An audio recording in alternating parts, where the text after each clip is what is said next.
Saludos amigos y sean bienvenidos a Objetivo Sínodo. La persona que hoy nos acompaña sacaba a mediados del mes de noviembre del año pasado un libro sobre sus 48 años al servicio de 5 pontificados en el Vaticano.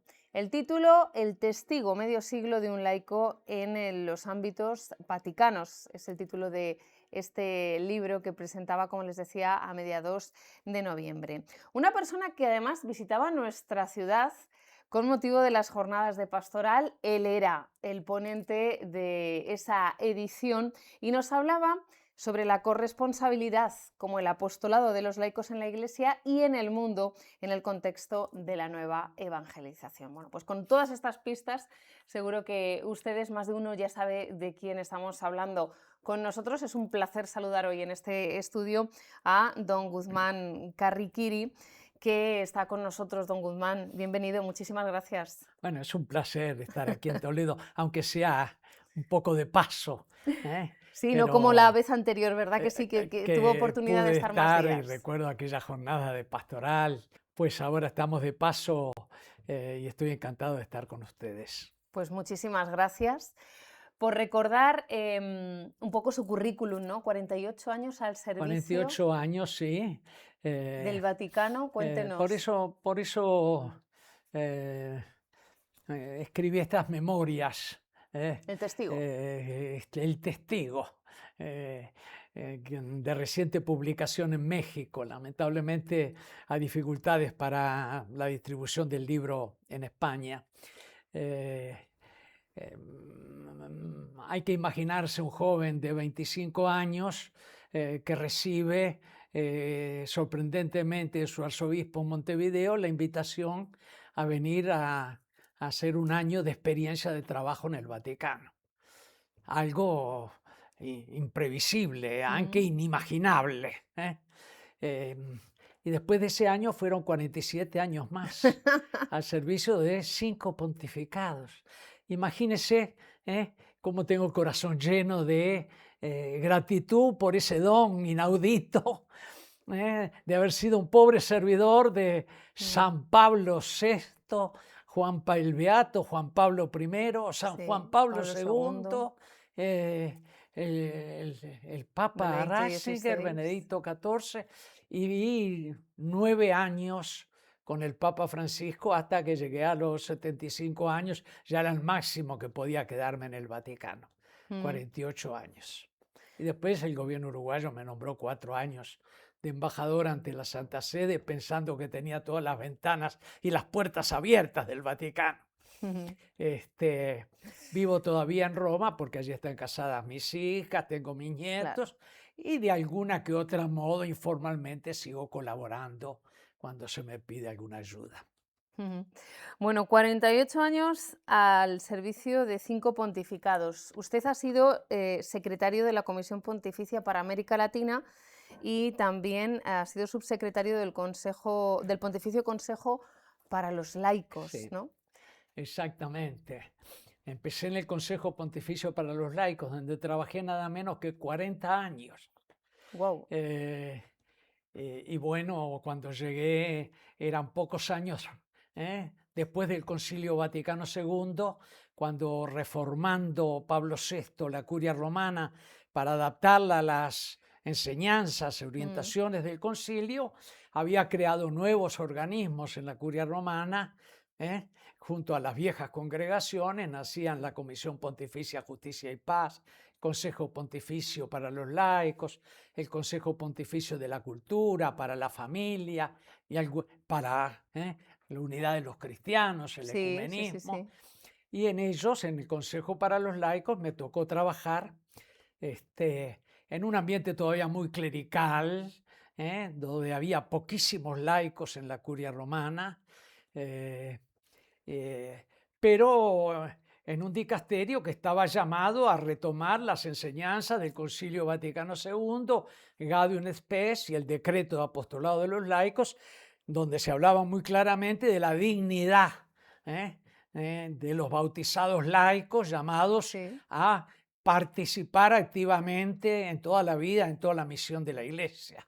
Era una grande corriente histórica que el Concilio Vaticano II había tomado, había profundizado y había relanzado, como un grande movimiento de renovación de una iglesia todavía bastante clerical. ¿Eh? Así que fueron años muy intensos de trabajo durante esos años, al final de los 7 años que hice con Pablo VI, pasó la ráfaga del mes de Juan Pablo I. Juan Pablo II le encargó de 2 grandes tareas a nuestro dicasterio. Las Jornadas Mundiales de la Juventud, que era una grande intuición del pontificado del Papa Wojtyła, y la acogida, el acompañamiento cordial, el discernimiento y al final el reconocimiento por parte de la Santa Sede de una grande diversidad de carismas que generaban nuevos movimientos y nuevas comunidades eclesiales. 2 temas que fueron importantísimos en la vida de la Iglesia. Así que en eso estuvimos muy ocupados. Madre mía, cuánto proceso, cuánto cambio, ¿no? Por esto le quería preguntar, ¿no? ¿Cómo cree usted que ha cambiado la percepción del laico, del papel que tiene el laico desde que usted comenzó su labor en la Santa Sede hasta el actual pontificado, bueno, el de León XIV, ¿no? Bueno, pues yo pienso que esa corriente de participación de los laicos en la comunión y en la misión de la Iglesia ha sido una corriente muy impetuosa que ha marcado profundamente de la segunda mitad del siglo XX hasta nuestros días. Los laicos hoy día participan en todas las dimensiones, en todas las obras, en todas las experiencias de vida de la Iglesia. No se concibe en una comunidad cristiana en que los laicos sean simplemente clientes de servicios religiosos o que sean sujetos pasivos. Sujetos pasivos que viven una experiencia cristiana en modo episódica, fragmentaria. No, claro, para ser sujetos activos en la Iglesia, la primera cosa para los laicos es redescubrir la dignidad de su vocación, de la belleza del ser cristiano, de su condición bautismal, hijos de Dios. El laico es aquel que continuamente descubre y redescubre el acontecimiento de Cristo presente para ir transformándose en su testigo, en su discípulo y misionero. Esa es la fuerza del laicado. No inventar muchos programas o estructuras. No, lo fundamental en la Iglesia entre los cristianos comienza todo por el encuentro y el seguimiento del Señor. Que nos llama a ser miembros vivos del cuerpo de Cristo presente, que es la Iglesia. Eso se ha ido desarrollando mucho en la Iglesia y el sentido de la sinodalidad es este. Es decir, es despertar a todos los bautizados para ponerlos en movimiento, para ponerlos en camino. Sino dice camino hecho juntos, es la traducción etimológica, para ponerlos en camino de participación en la vida de la Iglesia, en camino de testimonio, de anuncio de la presencia de Cristo en la vida de la familia, en la vida del trabajo, en la vida política. Se abre a los laicos una tarea de una gravedad, de una importancia muy grande. Nosotros ahora estamos en sínodo, como ya le habrán explicado, Me ¿no? han explicado, El sí. 26º Yo, sínodo yo diocesano. he tenido el don de participar en 6 sínodos mundiales de obispos, Wow. en 6 asambleas generales, en donde cada vez más eran nombrados obispos laicos como auditores. Participaban muchos laicos. Esto todavía ha tenido durante el pontificado del Papa Francisco un empuje muy especial. ¿eh? Se quiere que desde las iglesias locales haya un despertar de todos los bautizados. En tiempos de descristianización, los bautizados están llamados a crecer en Cristo para no terminar asimilados a sociedades cada vez más secularizadas, a veces cada vez más lejanas de la tradición cristiana. Entonces, que los laicos participen plenamente de la vida de la iglesia y de la iglesia local, de la iglesia toledana, que es una iglesia que tiene una tradición católica extraordinaria, extraordinaria. Y esa tradición viene de tradere, la fuerza que de la historia nos lleva para adelante. Los laicos tienen que sentirse, junto con sus pastores y con el obispo, ciertamente,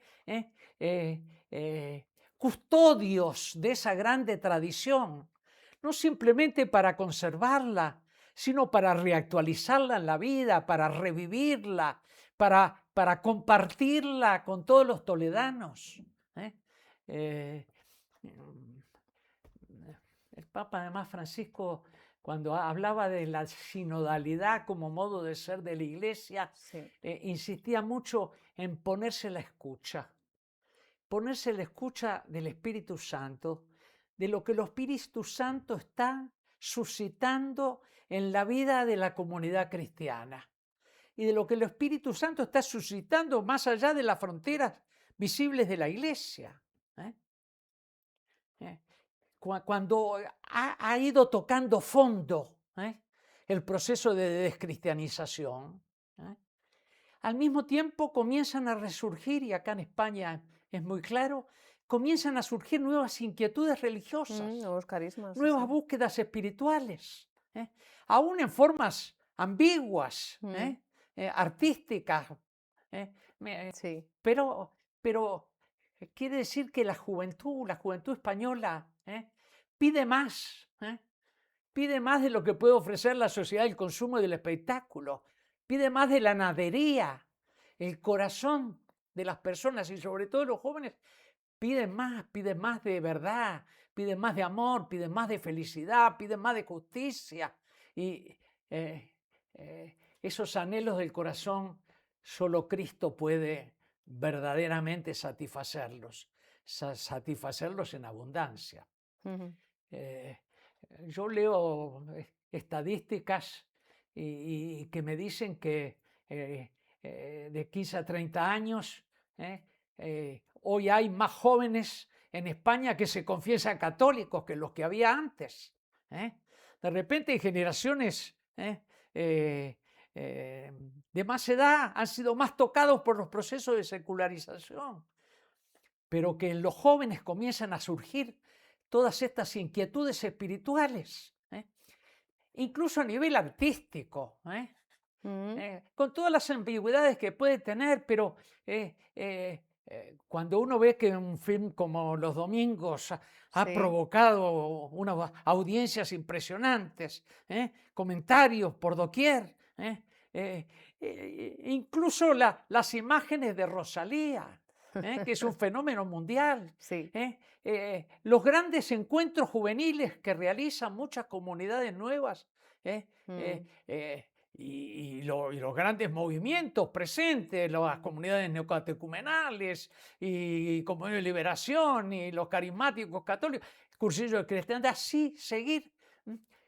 Hoy es como si el Espíritu Santo nos estuviera diciendo: hay que estar atentos a estas inquietudes espirituales y religiosas que surgen. Hay que estar muy atentos, hay que acompañarlas, hay que conducirlas al encuentro de la verdad y del amor y de la justicia y la felicidad que tienen el rostro de Cristo presente en nuestro camino sinodal.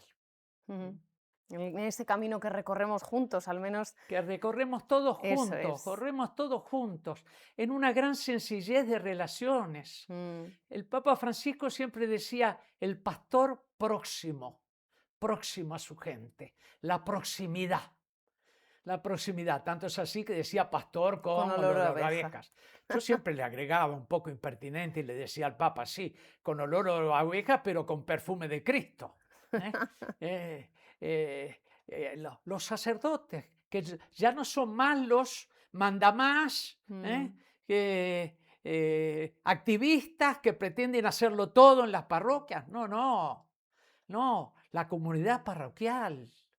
La comunidad parroquial en donde todos los laicos, todos los carismas tienen que ser acogidos, tienen que ser movilizados, tienen que ser copartícipes, corresponsables en la edificación de la Iglesia por gracia del Espíritu Santo.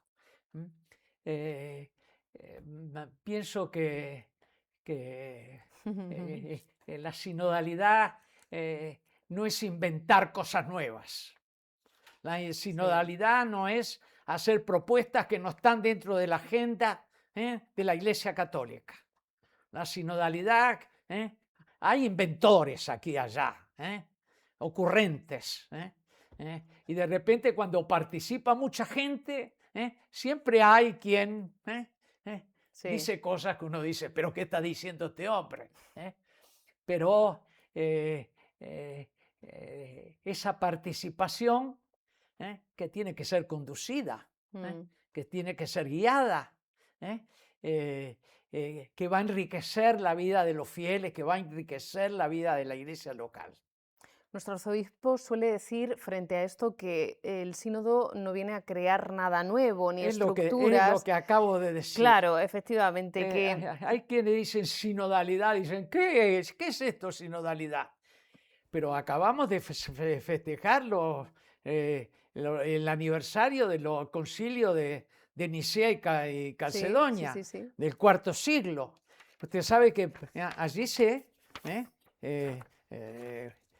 dictaminó y se elaboró el credo de los apóstoles, que recitamos en cada misa, en cada Eucaristía.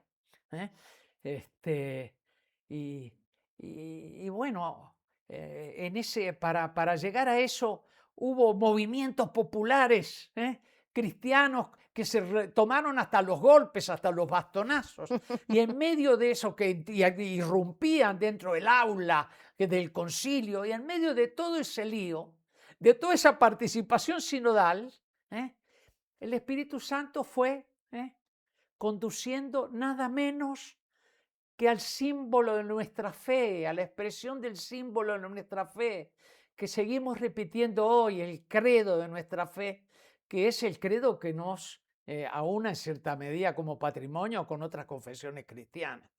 Es decir, ha habido siempre sinodalidad en la vida de la Iglesia.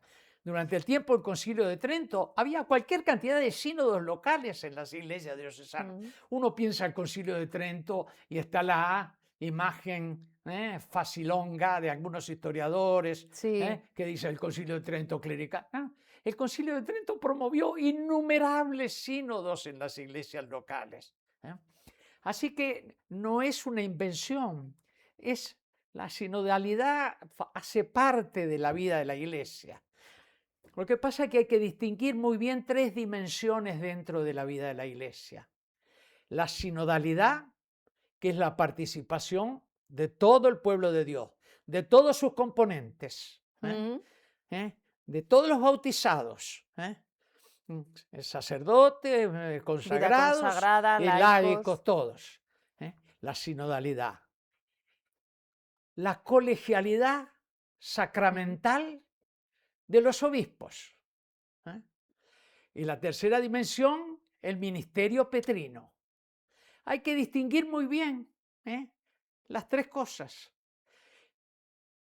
La sinodalidad nunca puede separarse de la Colegialidad. colegialidad. Y la colegialidad no puede separarse nunca del Papa. ministerio petrino.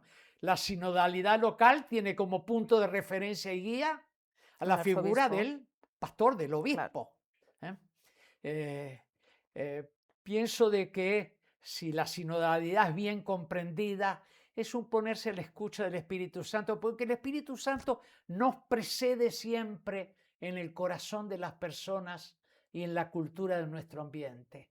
Él va trabajando el corazón de las personas y la cultura del ambiente. Y nosotros tenemos que estar atentos, y trabaja también, obviamente, al interior de la comunidad cristiana. Tenemos que estar atentos a lo que el Espíritu Santo nos está diciendo, sugiriendo, invitando, para poder seguir sus caminos, seguir sus caminos. Con ese fin se pone en marcha este sínodo también como un ejercicio de escucha, en primer lugar a Dios, porque llegamos a todos los grupos sinodales o a las reuniones que mantenemos a través de la oración. Lo primero la oración, escuchar a Dios, escuchar al otro. Sí. Y escucharnos a nosotros mismos, ¿no? Para ver que... Y escuchar al pastor. Efectivamente. Así, pero lo fundamental y lo primero es escuchar a nuestro Padre misericordioso, que por gracia del Espíritu Santo nos hace presente al Señor. Hay que ponerse dentro de la Santísima Trinidad para caminar juntos. Hay que ponerse en ese espíritu, dentro de la Santísima Trinidad. La iglesia es el templo de la Santísima Trinidad. Ese es el primer momento. Y después, ciertamente, la capacidad de escucharnos unos a otros, con mucho respeto, con mucho amor. Incluso aquellas voces que sean un poco disonantes. Tener la paciencia y la prudencia. El sínodo irá decantando, irá depurando, irá conduciendo, canalizando. Y allí está la figura del pastor, del obispo, que tiene que recoger toda la riqueza que el Espíritu ha ido sembrando entre los fieles, para después proponerla como camino de la iglesia local. Don Guzmán, puede haber gente que piense que para qué un sínodo, ¿no? Yo creo que hemos estado hablando largo y tendido y dando razones, ¿no? El señor arzobispo de Toledo dice que no estamos en una época de cambios, sino más bien en un cambio de época. Algo que yo creo que también he escuchado en alguna ocasión al Papa Francisco, Papa que Francisco lo decía, lo ha dicho tantas veces. Sí. Uno de los puntos a revisar de nuestro sínodo diocesano precisamente es el de la presencia de los laicos en la vida pública. ¿Qué nos diría ante esto? En la vida pública, es decir... ¿Sigue siendo un reto? Es un reto enorme, es un reto enorme. Yo diría más, en la presencia de los laicos católicos en la vida pública, un poco por doquier, no solo en España, es más bien irrelevante. Es una expresión fuerte, es una expresión fuerte. Hay mucha presencia de los laicos que construyen sus familias como comunidades de vida, como iglesia doméstica, no obstante que haya tantas crisis a nivel matrimoniales y familiares y que muchas veces la familia es agredida y los tontos llaman al matrimonio, a la familia constituida, la familia tradicional. No, la familia. Los cristianos dan testimonio en su trabajo, ciertamente. En la vida pública, en la vida política, sí. Digamos de que ha habido, hay un poco de insignificancia de presencia de los laicos.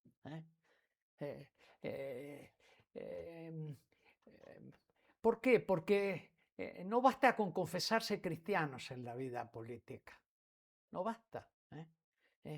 Hay que expresar su identidad cristiana en todas sus actividades. Si uno es cristiano verdaderamente, la gracia de Dios te va transformando todas las dimensiones de tu existencia.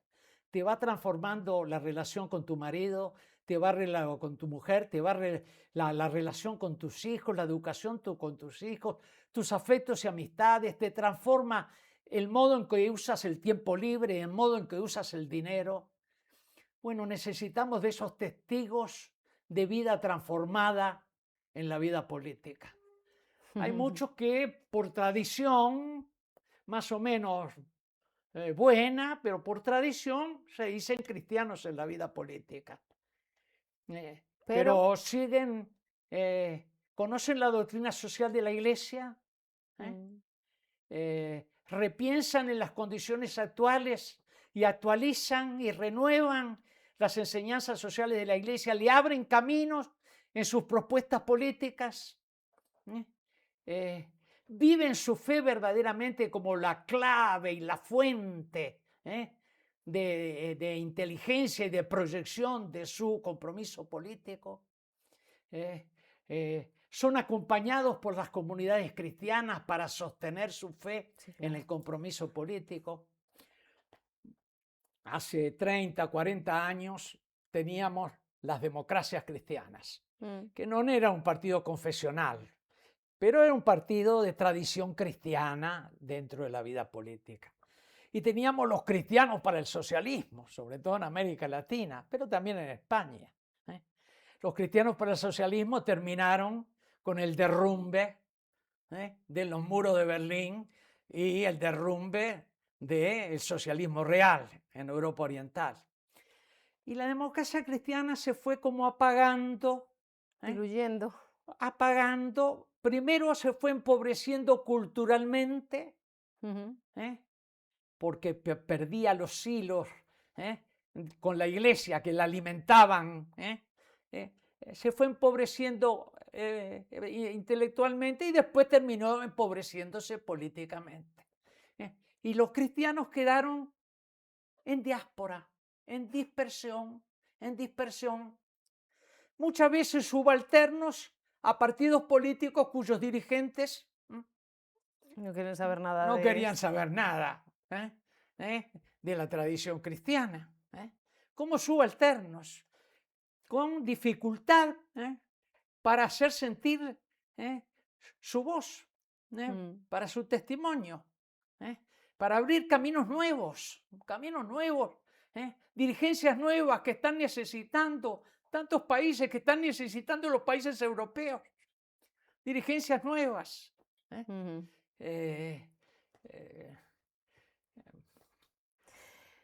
Hay muchas contraposiciones anacrónicas, progresistas y conservadores. Incluso hay dentro de la Iglesia quien habla de progresistas y conservadores, como si fuera... son anacronismos residuales. Hoy necesitamos caminos nuevos, pero para abrir caminos nuevos se necesitan testigos nuevos, hombres nuevas y mujeres nuevas, criaturas nuevas, cuya vida ha sido, no obstante las resistencias que tenemos y las distracciones, cuya vida ha sido transformada por el Evangelio de Cristo, por el encuentro con el Señor. Eso es condición sine qua non para ir abriendo caminos nuevos, para ir generando obras buenas,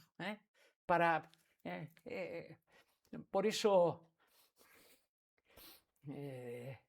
cuando uno ve el panorama de las dirigencias políticas a nivel mundial, uno dice, pero qué pocos católicos que estén dando un testimonio sorprendente en la vida política. ¡Qué pocos! Es el vicepresidente de los Estados Unidos, Vance, que apoya las barbaridades que dice el presidente Trump contra el Papa, el Santo Papa León. Ahora parece que se está con remordimiento, tratando de arreglar las cosas. Bueno fuera si es un católico. Sí, claro, arrepentirse es... eh, eh,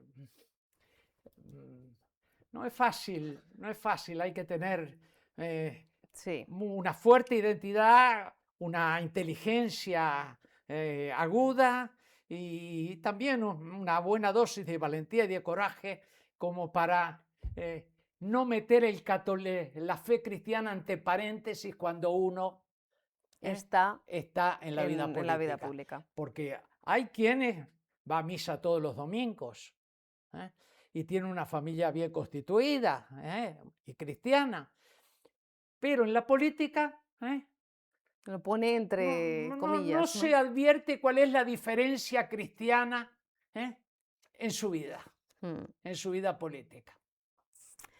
Bueno, ya por último, ante este nuevo Pentecostés que esperemos que viva nuestra Iglesia diocesana con la convocatoria de este sínodo que está terminando su primer curso, su primer año sinodal, ¿no?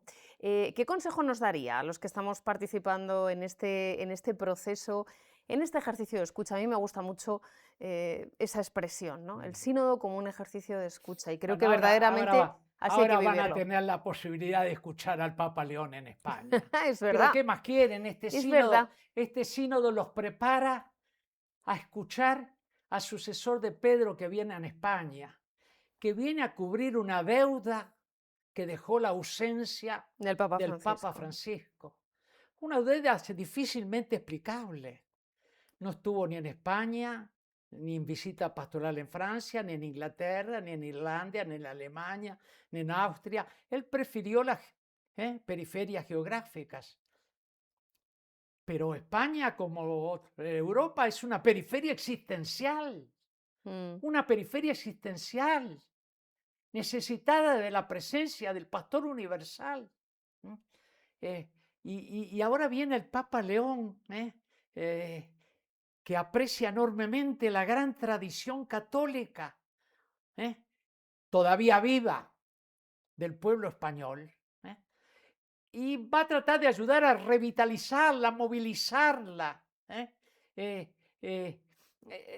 Va a ser muy importante porque el Papa llega justamente cuando hay tantos españoles, tantos jóvenes españoles que están en esa actitud de escucha, en esa actitud de búsquedas muchas veces inciertas, con esas inquietudes en el corazón que desea y anhela algo más de lo que ofrece esta sociedad del consumo del espectáculo, naderías, frivolerías.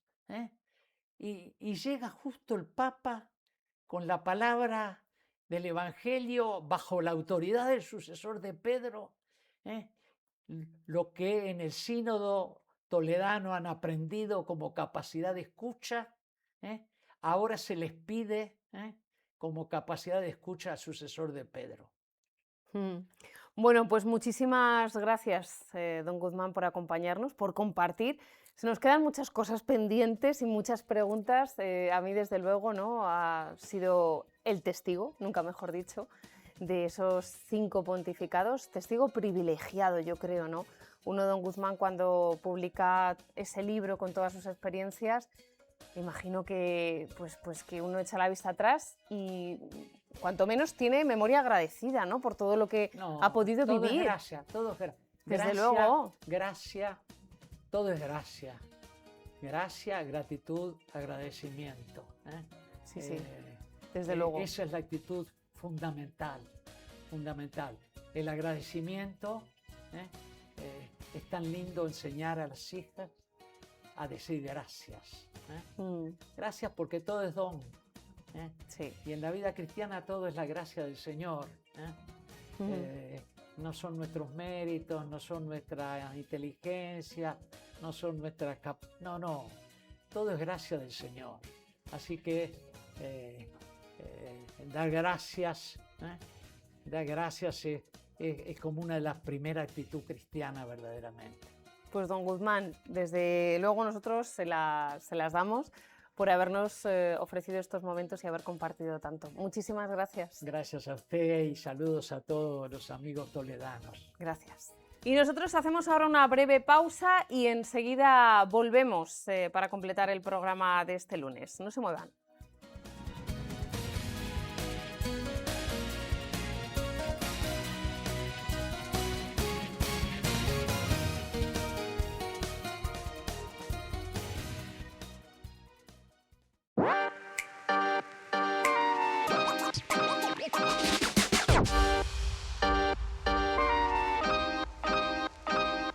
Porque necesitamos que alguien, nos entienda, nos comprenda. Necesitamos sentirnos queridos, la verdad. Porque si no nos hacen caso nunca, al final no te gusta vivir. Es lo que pasó un día en clase, que un niño dijo, hay un árbol que puede andar, y se lo dijo una profesora y la profesora no le creyó. Luego se lo explicó a mi profesora y le dijo que sí. Hicieron un Canva juntos.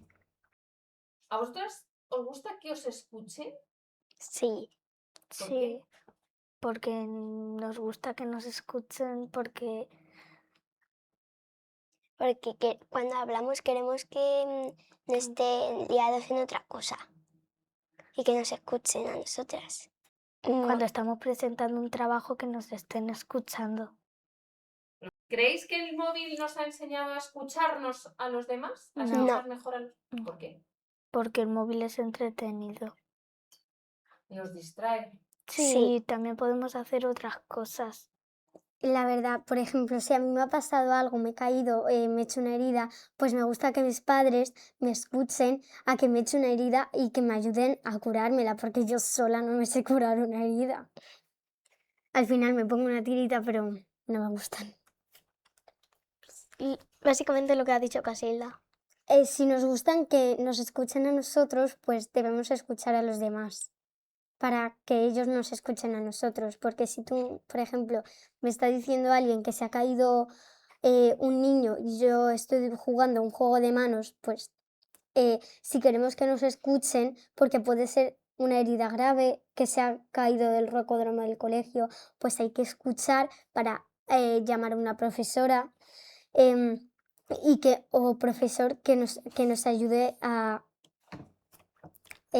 ayudarle, porque nosotros, por ejemplo, si se ha roto una pierna, pues debemos de llamar a una ambulancia, pero no tenemos ni teléfono fijo ni ningún móvil. Por ejemplo, tú coges el móvil y alguien te está hablando, pues el móvil te distrae. También yo fui un día a la biblioteca y una madre estaba con sus hijas en la biblioteca, pero estaba con el móvil mirando no sé qué de tonterías, por ejemplo.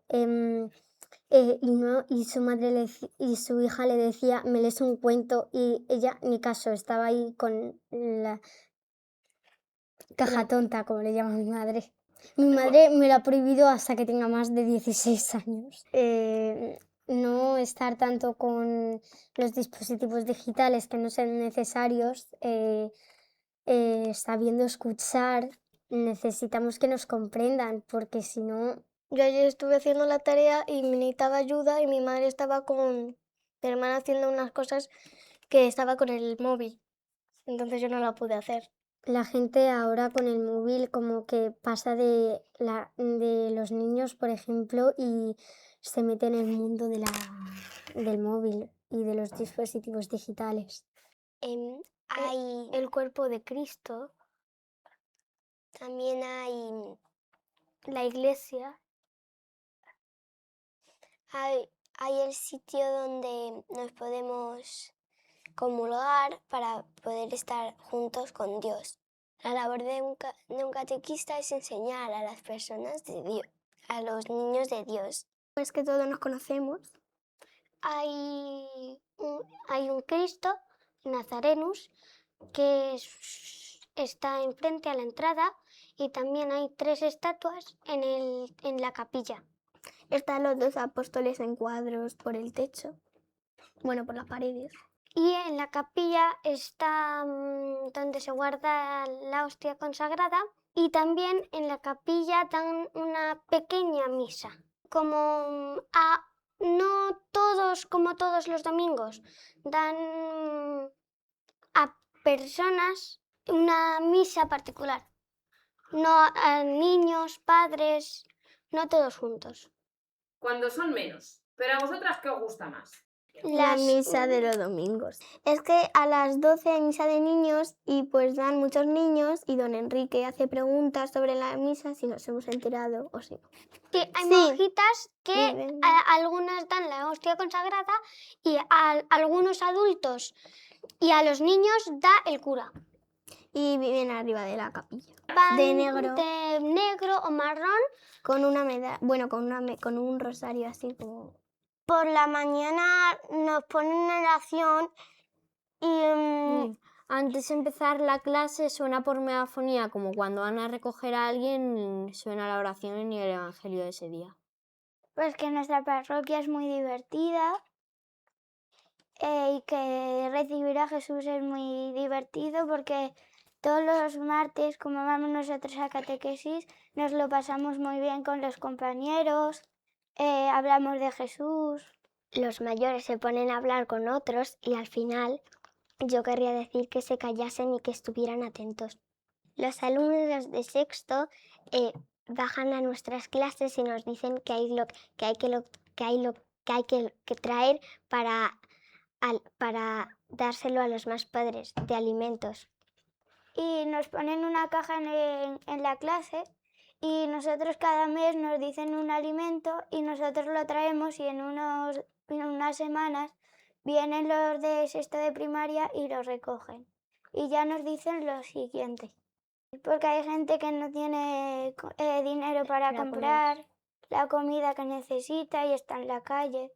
Y nos gusta ayudar a las personas. Yo, por ejemplo, la ropa ya que no me vale y eso se lo doy a los que lo necesitan, lo echo a Caritas. Y yo cuando voy a misa, luego en vez de comprarme chuches, le echo el donativo. El párroco siempre viene y nos explica todo por ejemplo, del prójimo. Y lo que tenemos que hacer para recibir a Jesús. Pues, por ejemplo, que vaya una profesora y los niños que no van al cole les explique cosas.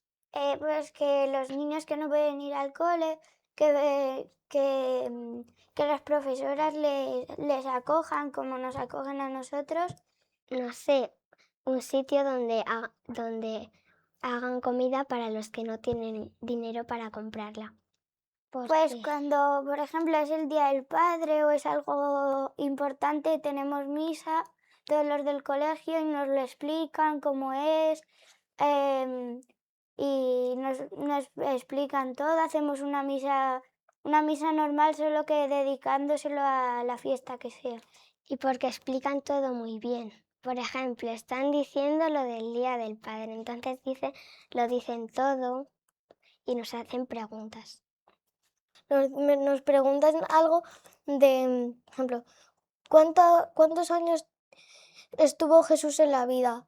Y nosotros nos pasan el micrófono y contestamos. Carmen, una amiga mía que no ha podido venir, pues tiene una hermana pequeña y don Enrique hace preguntas a los niños porque hay una misa para los niños que es más temprano que para los de los adultos.